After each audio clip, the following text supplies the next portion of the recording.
In 2012, a disturbing video appeared online. Within hours, it began spreading across forums, private message boards, and social media platforms around the world. At first, many people believed it was fake, a stage clip designed to shock viewers and gain attention. But that belief quickly began to collapse because the details did not feel artificial, the reactions did not feel scripted, and the violence was real. What made the situation even more disturbing was not just the crime itself, but the intention behind it. The person responsible wanted people to watch. He wanted attention. He wanted control over how the story unfolded. He was not hiding. He was performing. This was not just a murder. It was something constructed, planned, recorded, and deliberately released to the public. This is the story of Luka Magnotta. The Luka Magnotta case is not only about a killing, it is about identity, obsession, control, and the dangerous intersection between crime and the internet. The victim was Jun Lin, a 33-year-old international student living in Montreal, Canada. He had traveled abroad to study and create a better future. The man responsible was Luka Magnotta, a person who had spent years trying to build recognition online. What followed became one of the most globally followed criminal investigations of the digital age. A case where the internet did not simply observe events, it became part of the narrative. Luka Magnotta was born Eric Clinton Newman in 1982 in Canada. Even before 2012, there were clear patterns of identity manipulation. He used multiple aliases, created different online personas, and repeatedly attempted to reinvent himself. His background included fraud-related activity. He was linked to identity scams. He often misrepresented his life and achievements. He attempted to pursue modeling. He explored acting opportunities. He appeared in adult entertainment. But none of these paths gave him lasting recognition, and for someone driven by attention, that failure was significant. Over time, the need for visibility did not decrease. It intensified. He shifted toward the internet because online, attention could be manufactured, controlled, amplified, without gatekeepers. Around 2010, disturbing videos began circulating online. These videos showed acts of animal cruelty. They triggered immediate outrage.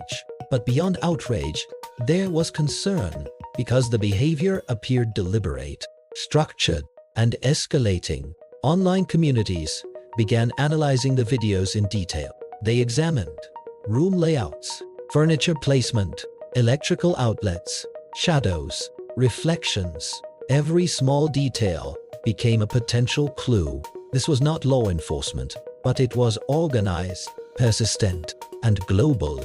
Some users began warning that the person responsible might escalate to harming humans. At the time, these warnings were not confirmed, but they reflected a pattern that would later prove important. As more individuals joined the online investigation, the scale increased. People from different countries contributed information.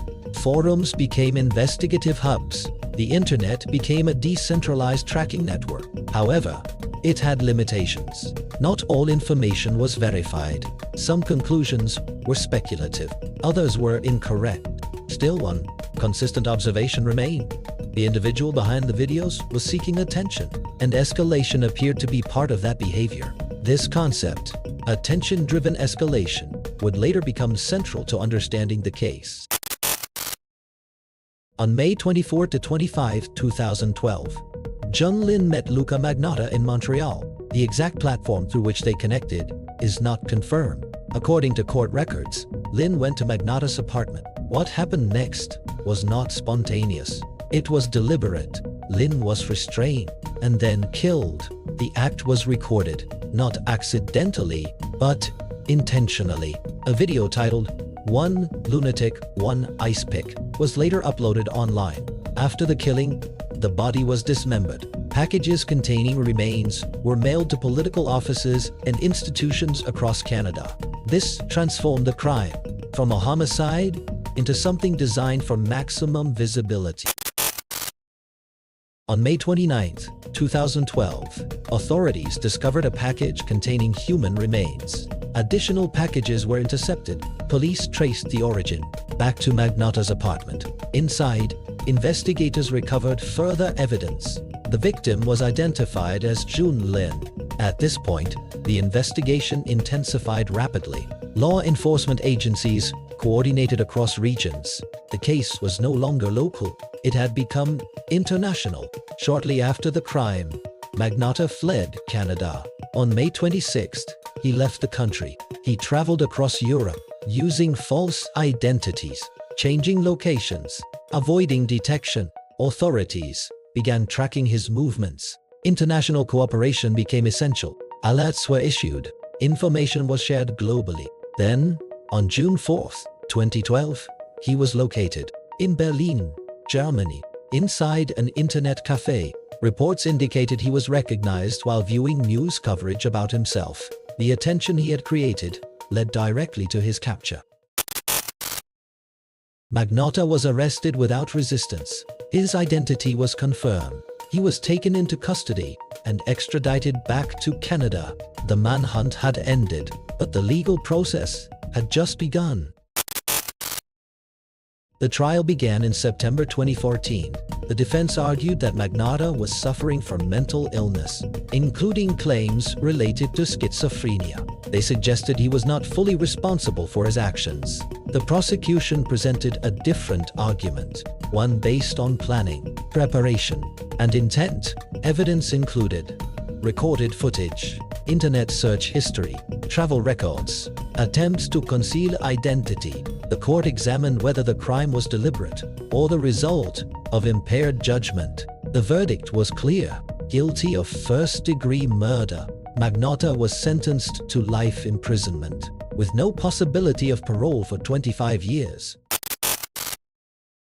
This case has been studied in relation to behavioral escalation and attention-seeking patterns. Some analysts highlight a desire for recognition, control over narrative, the use of media as a tool. However, it is important to clarify, no single psychological explanation fully accounts for the crime, and while certain behaviors may indicate risk, they do not guarantee outcome.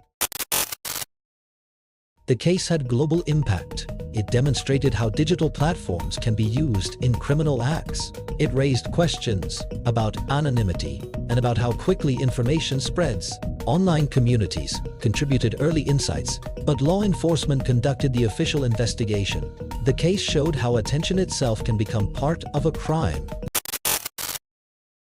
Luka Magnotta did not attempt to hide his actions. He documented them, distributed them, and designed them for attention. But the outcome was not what he controlled. He was identified, tracked, and arrested.